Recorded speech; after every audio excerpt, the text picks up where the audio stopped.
તો Rajkot sub registrar કચેરીમાં દસ્તાવેજ સાથે ચેડાનો આ મુદ્દો કે જેમાં સબ રજિસ્ટ્રાર કચેરીમાં દસ્તાવેજોની તપાસ થઈ શકે છે। કૌભાંડીઓએ 17 જેટલા દસ્તાવેજો સાથે ચેડા પણ કર્યા છે। જે જમીનના દસ્તાવેજ સાથે ચેડા કરાયા તેની કરોડોની કિંમત છે। 560 કરોડની કિંમતની જમીન મકાનના દસ્તાવેજોમાં ચેડા થઈ ગયા છે। કરોડોની કિંમતવાળી આ જમીનના દસ્તાવેજમાં ચેડા કરાયા હતા। રૈયા મવડી માંડાડુંગર વિસ્તારના દસ્તાવેજોમાં ચેડા કરવામાં આવ્યા છે। રાજકોટ શહેરના સર્વે નંબરની જમીનના દસ્તાવેજમાં ચેડા કરાયા। વધુ વિગતો સાથે અમારા સંવાદદાતા મયુર જોડાઈ ગયા છે। જી મયુર, આ દસ્તાવેજોમાં ખાસ કરીને જમીનના જે દસ્તાવેજો છે એમાં મોટા પ્રમાણમાં ચેડા કરવામાં આવ્યા છે। હવે આગળની કાર્યવાહી શું થઈ શકે છે?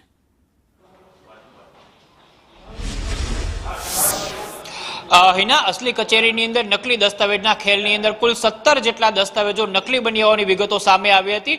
3 લોકો વિરુદ્ધ નામજોગ ફરિયાદ છે તે દાખલ કરવામાં આવી છે। મહત્વની વાત એ છે કે રૈયા અને મવડીની જે કરોડો રૂપિયા, અબજો રૂપિયાની જે કિંમતી જમીન હતી એ રાજાશાહી વખતની હતી અને તેમનો હસ્તલિખિત દસ્તાવેજ હતો। આ હસ્તલિખિત દસ્તાવેજ છે તેની અંદર ખોટી એન્ટ્રીઓ પાડી અને અન્ય વ્યક્તિઓના નામ ઘુસાડવામાં આવ્યા હતા, જેની બજાર કિંમત લગભગ 500 કરોડ ઉપર થઈ રહી છે। ખાસ કરીને મવડી વિસ્તારની જે જમીનો છે એની કિંમત 300 થી 400 કરોડ રૂપિયા જેટલી થઈ રહી છે। આખું કૌભાંડ છે એ 500 કરોડ ઉપરનું હોવાનું પ્રાથમિક રૂપથી સામે આવી રહ્યું છે।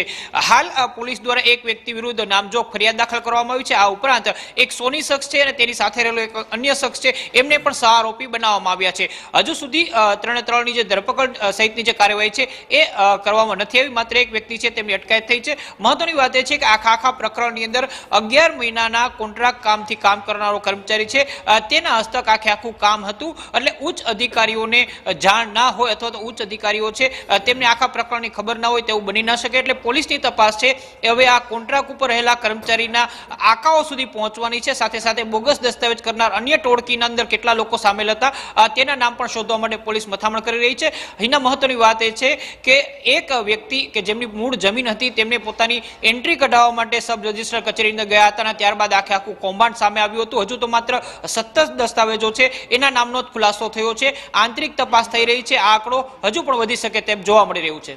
જી મયુર, સમગ્ર માહિતી બદલ આપનો આભાર।